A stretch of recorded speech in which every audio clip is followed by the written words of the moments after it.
Breaking చూస్తున్నాం. America అధ్యక్షుడు Trump పాల్గొన్న కార్యక్రమంలో కాల్పులు జరగడం కలకలం రేపింది. వాషింగ్టన్ హిల్టన్ హోటల్లో జరిగినటువంటి వైట్ హౌస్ కరెస్పాండెంట్స్ డిన్నర్ లో ఈ ఘటన చోటు చేసుకుంది. హఠాత్తుగా కాల్పులు జరిగాయి. దీంతో ఒక్కసారిగా గందరగోళం నెలకొంది. కాల్పులు జరిగిన వెంటనే సీక్రెట్ సర్వీస్ ఏజెంట్లు ట్రంప్ ను ఆయన భార్య మెలానియాను వేదికపై నుంచి అత్యంత వేగంగా సురక్షిత ప్రాంతానికి తరలించారు.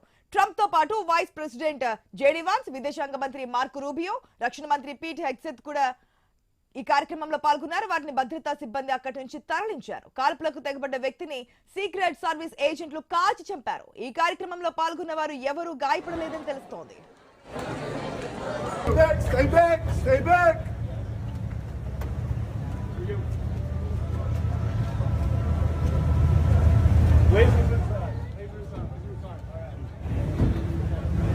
Nobody go this way. Is that understood? We are evacuating. It's not someone coming in. Oh my God.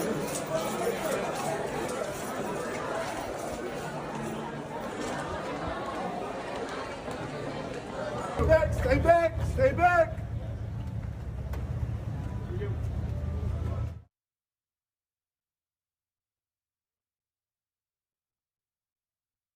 So overall, this was the first time that President Trump participated in this dinner, and we're just waiting for authorities to tell us what really transpired here in Washington D.C. from the White House Correspondents Association dinner. This is Reena Bhardwaj for ANI.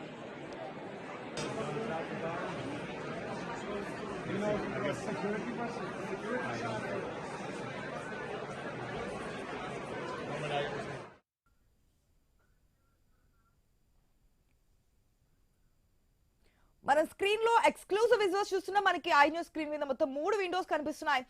First విండోలో ఏదైతే కాల్పులు జరిగిన తర్వాత police alert అవ్వడం, ఆ నిందితుడిని పట్టుకోవడానికి చేస్తున్నటువంటి చర్యలు మనకు కనిపిస్తుంది.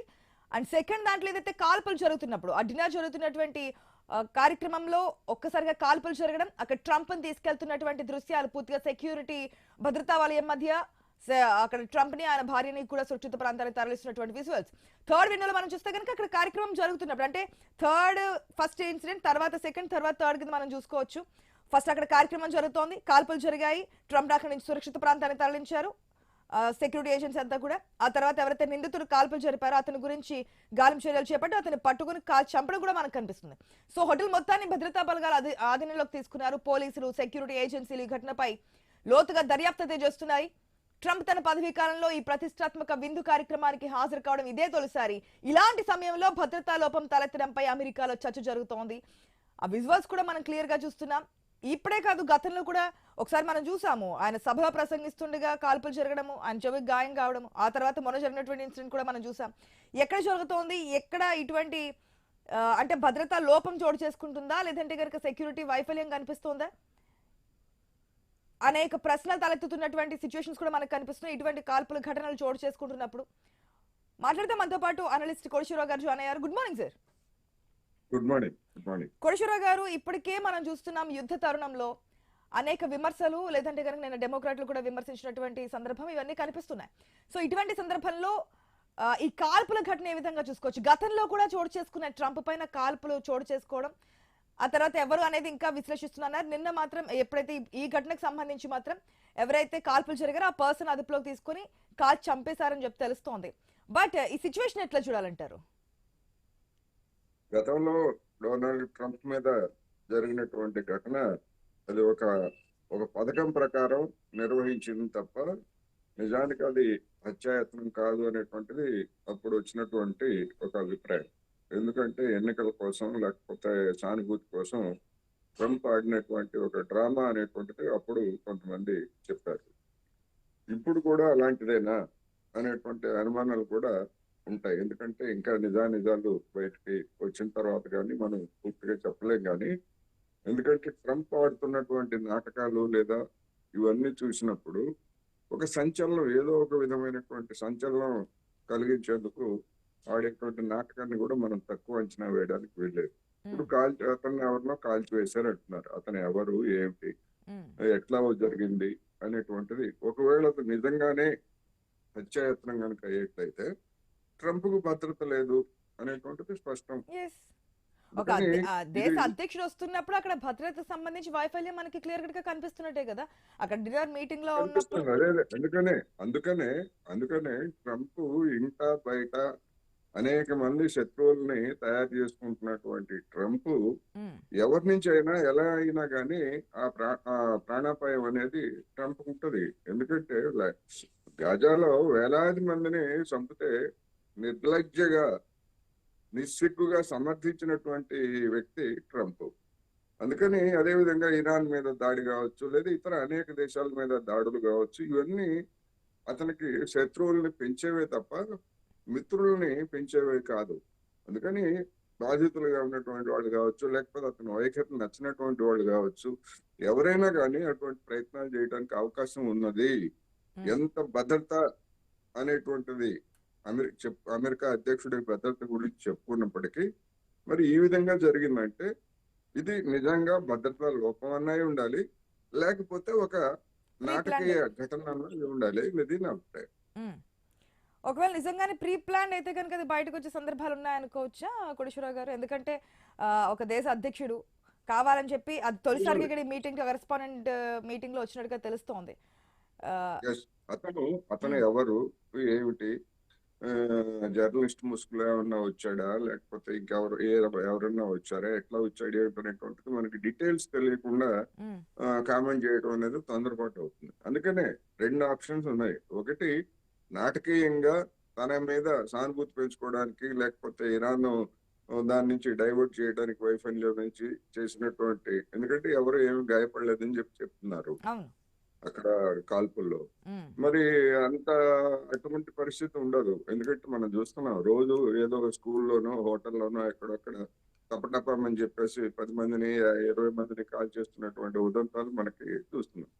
అటువంటిది మరి అంత క్లోజ్డ్ గా ఉన్నటువంటి వాళ్ళు అసలు ఏమి ఆయుధం పట్టుకున్నవాడు అంత అమాయకంగా ఉంటాడని నేనైతే అనుకోవట్లేదు. సరే, ఏమైనప్పటికీ ఇలాంటి ఉదంతాలు వాంఛనీయమైతే కాదు.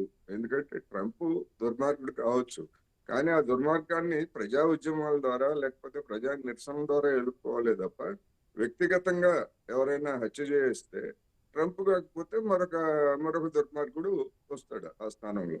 అందుకని ఇది నిజంగా అమెరికాలో ఉన్నటువంటి ఒక ఆందోళనకర పరిస్థితికి ఇది ఒక నిదర్శనంగా కూడా మనం చెప్పుకోవచ్చు. ఇటువంటి పరిణామాలు జరుగుతూ ఉన్నప్పుడు, లేదంటే కనుక ఆల్రెడీ జరిగినప్పుడు ఎంతో కొంత సెక్యూరిటీ దగ్గర నుంచి, అంటే ఆల్రెడీ నిరసనలు వస్తున్నాయి ఆయన దగ్గర, అంటే అమెరికా సంబంధించి సెనెట్లో కావచ్చు, లేదంటే కనుక ప్రజల దగ్గర నుంచి కావచ్చు, డెమోక్రాట్లు కావచ్చు, ఇట్లా విమర్శలు చేస్తూ ఆయన మీద నెగిటివిటీ పెరుగుతున్నప్పుడు ఇంకాస్త భద్రత విషయంలో కట్టుదిట్టమైన చర్యలు తీసుకోవాలి కదా కోటేశ్వరరావు గారు. ఒకవేళ దీంట్లో రెండో కోణం కూడా చూస్తే ఖచ్చితంగా తీసుకోవాలి.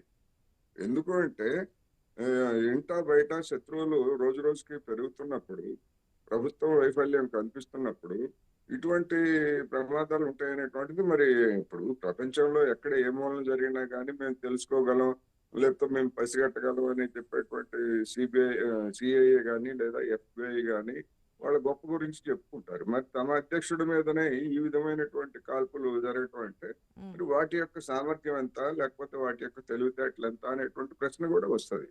అందుకని ఈ ఉదంతంలో ఏం జరిగింది, ఏమిటి, ఎవరైనా చనిపోయారా లేదా అనే దానికంటే ఈ అమెరికా యొక్క భద్రతా వ్యవస్థలో లేకపోతే నిఘా ఏజెన్సీల యొక్క సామర్థ్యం మీద ప్రపంచంలోనే విశ్వాసం కోల్పోయేటువంటి పరిస్థితి కూడా ఇప్పుడు తలెత్తుందని చెప్పొచ్చు. ఎందుకంటే ఈ విధంగా తమ అధ్యక్షుడికి తామే రక్షణ కల్పించలేనటువంటి వాళ్ళు మిగతా దేశాలలో ఏం రక్షణ కల్పిస్తారని చెప్పేసి వాళ్ళు గల్ఫ్ దేశాలు కావచ్చు, లేదా మరొక దేశం ఉన్నటువంటి పరిస్థితుల్లో అదే కనిపిస్తుంది కదా. మేము ఏ దేశానికైనా సవాల్ చేసేటప్పుడు మన దేశంలో ఉన్నటువంటి సిచ్యువేషన్స్ ఏంటనేది కూడా ఒకసారి బేరు చేసుకోవాల్సిన అవసరం ఉంటుంది. సో అటువంటి పరిస్థితులు, ఇటువంటి కాల్పులో భద్రతా వైఫల్యాలు చూసినప్పుడు అది మరొక టర్న్ తీసుకునే అవకాశం కూడా ఉంది. కోటేశ్వరరావు గారు మాట్లాడేది ఒక షార్ట్ బ్రేక్ తీసుకుని కంటిన్యూ చేద్దాం. స్టేట్ యూర్ వెల్కమ్ బ్యాక్. కోటేశ్వరరావు గారు, యుద్ధం జరుగుతోంది. యుద్ధంలో ట్రంప్ పదే మా ఆయుధాలకు సంబంధించి, లేదంటే మా సైన్యం గురించి మేము ఇక్కడ మోహరించాము, హర్ముజ్ జలసంధిని క్లోజ్ చేసామని చెప్పి గంటపదంగా చాలా ధీమాగా ఆయుధాల సంబంధించి దీని గురించి మాట్లాడుతున్నారు. కానీ ఈ ఇన్సిడెంట్ చూసిన తర్వాత అది ఏ లెవెల్లో టర్న్ అయ్యే సిచ్యువేషన్ ఉంటుంది అనుకోవచ్చు? అందుకనే దీని డీటెయిల్స్ వచ్చిన తర్వాత దాని గురించి మనం సమగ్రంగా చెప్పొచ్చు. ఇప్పుడు ఈ ఉదంతానికి సంబంధించి ఆ ఆ ఆ వైట్ హౌస్ వార్తలను కవర్ చేసేటువంటి డిన్నర్ కి గతంలో మొదటిసారి అధికారానికి వచ్చినప్పుడు ట్రంప్ దాన్ని బాయ్కాట్ చేశాడు. ఆ జర్నలిస్టులకి ఇచ్చేటువంటి డిన్నర్, సాంప్రదాయకంగా ప్రతి సంవత్సరం ఇచ్చేటువంటి డిన్నర్ ని బాయ్కాట్ చేసినటువంటి మొట్టమొదటి అధ్యక్షుడిగా డొనాల్డ్ ట్రంప్ చరిత్రకి ఎక్కాడు. అటువంటిది ఫస్ట్ టైం శనివారం రాత్రి ఆ డిన్నర్ కి వచ్చాడు. ఆ వచ్చినప్పుడు కూడా అంత నాటకీయమైనటువంటి పరిణామాలు ఎట్లా జరుగుతాయంటే, ఎపిస్టైన్ ట్రంప్ సంబంధాల గురించి ఆ జర్నలిస్టులు ఒక పెద్ద వీడియోని కూడా ప్రదర్శించారట ఆ డిన్నర్ సందర్భంగా. ఓకే. అందుకని అందుకని అందుకని ఇవన్నీ కూడా చూసినప్పుడు అసలు ఏం జరిగింది ఏమిటి అనేటువంటి వివరాలు ఇంకా పూర్తిగా బయటకు రాలేదు. రకరకాల కథనాలు ఓకే, రెండు కోణాల్లో వస్తున్నాయి కానీ చూసుకున్నా కోటేశ్వరరావు గారు, ఒకటి కావాలని చెప్పి ఈ నిరసనలు, ఈ వ్యతిరేకత వస్తున్నటువంటి సందర్భంలో ఎంతో కొంత సానుభూతి వస్తుంది, ఈ కాల్పులు జరిగా అనేది ఒక విషయం అయితే, రెండోది ఏదైతే భద్రతా వైఫల్యం, ఒక అధ్యక్షుడు వస్తున్నప్పుడు తీసుకోవాల్సినటువంటి భద్రతా లోపం అనేది చూస్తున్నాం. రెండిట్లో ఎట్లా చూసుకున్నా సరే అది నెగిటివ్ తప్ప పాజిటివ్ కూడా కనిపించట్లేదు కదా. సానుభూతి గురించి చేసింది అయితే కనుక దేశానికి సంబంధించినటువంటి భద్రత విషయానికి ప్రపంచ దేశాల ముందు సమాధానం చెప్పుకోవాల్సి వస్తుంది. ఏదైతే ఇప్పుడు నేనే పెద్దన్నా నా దగ్గర అంతా ఉందన్న దానికి ఇక్కడ ఆయనకే భద్రత లేనటువంటి సందర్భాలు మనకు కనిపిస్తున్నాయి. అదే నేను చెప్తుంది కూడా అదే. ఒకవేళ అది కనుక ఫేక్ మామూలు ఈ ముందుగానే రూపొందించిన పథకం ప్రకారం జరిగింది అయితే ట్రంప్ యొక్క పలుకుబడి ఇంకా పతనం కావడం ఖాయం. ఒకటి. ఒకవేళ నిజమైనటువంటి ఇన్సిడెంట్ అయితే భద్రతా సమస్య గురించి మిగిలినటువంటి దేశాల్లో కావచ్చు లేదా అమెరికాలో ఉన్నటువంటి జనానికి కూడా అసలు మన అధ్యక్షుడికే దిక్కు లేకపోతే ఇంకా మన పరిస్థితి ఏమిటి? ఎందుకంటే చూస్తున్నాం మనం అమెరికాలో జనాభా కంటే తుపాకులు ఎక్కువ ఉంటాయి. ఎందుకని వాళ్ళ యొక్క వ్యవస్థలో ఆ విధమైనటువంటి నేరపూరితమైనటువంటి వ్యక్తులు, ఆ విధమైనటువంటి వాతావరణం ఉన్న కారణంగానే ప్రతి వాళ్ళు తుపాకీ పట్టుకొని తిరుగుతూ ఉంటారు. ఇప్పుడు ఈవెన్ స్కూళ్ళలో పిల్లలు కూడా తుపాకులు పట్టుకొని వెళ్తున్నారు, కాల్ చేశారు తోటి విద్యార్థుల్ని, టీచర్లని అనేటువంటి వార్తలు వస్తే మరి భద్రత ఏంటి అనేటువంటిది ఇప్పటికే ఆందోళనకరం. ఇది ఇంకా ఆందోళన కలిగించేటువంటి అంశం ఖచ్చితంగా ఇది. అందుకనే మనం వివరాలు వచ్చిన తర్వాత మరొకసారి దీని గురించి సమగ్రంగా చర్చించుకోవచ్చు. కానీ ఈ రెండు కోణాలని మాత్రం, రెండో కోణాన్ని ఇది నాటకీయ కావాలని చేసినటువంటి డ్రామా అనేటువంటి కోణాన్ని కూడా మనం బయటకు వచ్చే ఛాన్స్ ఉందా అనేదే ప్రశ్న. అధ్యక్షుడు విచారణ చేపిస్తారా, ఆ విషయాలు బయటకు వస్తాయా, వెలుగులోకి వచ్చే ఛాన్స్ ఉందా? అటుపక్క కాల్పులు జరిగిన వ్యక్తి కూడా బ్రతికిలేరు, చనిపోయారు, కాల్ చంపిస్తామని చెప్తున్నారు. సో ఎట్లా బయటకు వచ్చే ఛాన్స్ ఉంది? విచారణ జరుగుతుంది, అది ఎప్పటి వరకు వచ్చే అవకాశం ఉంది అనేది ఇప్పుడు మనం ఎప్స్టైన్ వ్యవహారంలోనే చూసాం. ఎప్స్టైన్ వ్యవహారంలో అనేక విషయాలు బయటకు రాకుండా వాడిని జైల్లో పెట్టి అక్కడే చంపేశారని కదా అనేక విషయాల్ని మనం ఇప్పుడు అదే విధంగా ఇప్పుడు అమెరికా మాజీ అధ్యక్షుడు కెనడీ హత్య ఎవరు చేశారు అనేటువంటిది ఇప్పటికీ బయటకు రాలేదు. మరి సిఐఏ కావచ్చు లేకపోతే ఇంకా అమెరికాలో ఉన్నటువంటి అనేక రహస్య పత్రాలన్నీ బయట పెడతారు. వాళ్ళకి అక్కడ స్వేచ్ఛగా ఉంటది, ఏది దాచుకోరు, ప్రతిదీ బహిరంగమే అని చెప్పేసి చెప్తారు కదా. మరి ఎప్స్టైన్ వ్యవహారంలో ఎందుకు అతన్ని చంపేశారు అనేటువంటిది ఒకటైతే, కెనడీ హత్య ఇప్పటికీ రకరకాల కథనాలు వస్తూనే ఉన్నాయి కదా. ఎవరు హత్య చేశారు, ఎందుకు హత్య చేశారు అనేటువంటి ఇప్పటికీ తెలియదు జనానికి. వీళ్ళు ప్రపంచానికి మేము అన్ని ఛేదిస్తామని చెప్పేసి చెప్తారు. అందుకనే అమెరికాలో కూడా వాళ్ళ యొక్క ప్రయోజనాలకు నష్టదాయకం కానటువంటి అంశాలను మాత్రమే బయటికి వెల్లడిస్తారు తప్ప వాళ్ళ యొక్క బలహీనతలను బయటపడేవి లేకపోతే వివాదాస్పదమైనటువంటి అంశాలను వీటిని కూడా అమెరికాలో కూడా బయట పెట్టరు. ఇది కూడా అలాంటి జాబితాలో మరొక ఉదంతంగా చేరినా గానీ ఆశ్చర్యం లేదు. ఎందుకంటే ఇప్పుడు వాడిని చంపేశారు, చంపకుండా అదుపులోకి తీసుకొని విచారణ జరపాలి కదా, వాస్తవాలు బయటకు వచ్చేవేమో చేయాలి కదా. ఇప్పుడు కాల్చి చంపడం అంటే ఏమిటి? కాల్చి చంపడం అంటే ఏదైనా ఉదంతం జరిగినప్పుడు గతంలో అనేక ఉదంతాల్లో అట్లా కాల్చి చంపినటువంటి ఘటనలు ఉన్నాయి. కానీ ఇక్కడ తమ అధ్యక్షుడి మీద ఈ విధమైనటువంటి చేస్తే పట్టుకోవడానికి అవకాశం ఉన్నప్పుడు వాడి కాళ్ళ మీదనో చేతుల మీదనో ఎక్కడో కాల్చి వాడిని సజీవంగా పట్టుకొని విచారణ జరిపి ఎవరు ఎందుకు ఏమిటనేటువంటిది చెప్పాల్సినటువంటి వాళ్ళు కాల్చివేశారంటే ఇది కూడా ఒక అనుమానానికి దారితీస్తాం. ఎస్, మొత్తానికి విచారణ జరిగినా లేదంటే దీనికి సంబంధించిన డీటెయిల్స్ బయటకు వచ్చినప్పటికీ ట్రంప్ ఒక ట్వీట్ చేసినట్టు తెలుస్తుంది. ఏదైతే సెక్యూరిటీ వెంటనే స్పందించారు, వెంటనే అలర్ట్ అయ్యారు అని చెప్పి ఒక ట్వీట్ కూడా రిలీజ్ చేసినట్టు తెలుస్తుంది.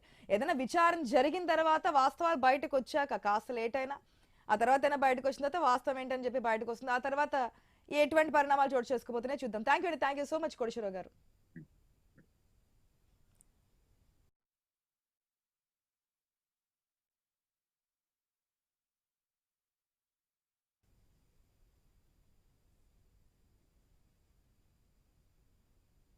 బుల్టెన్లో మరో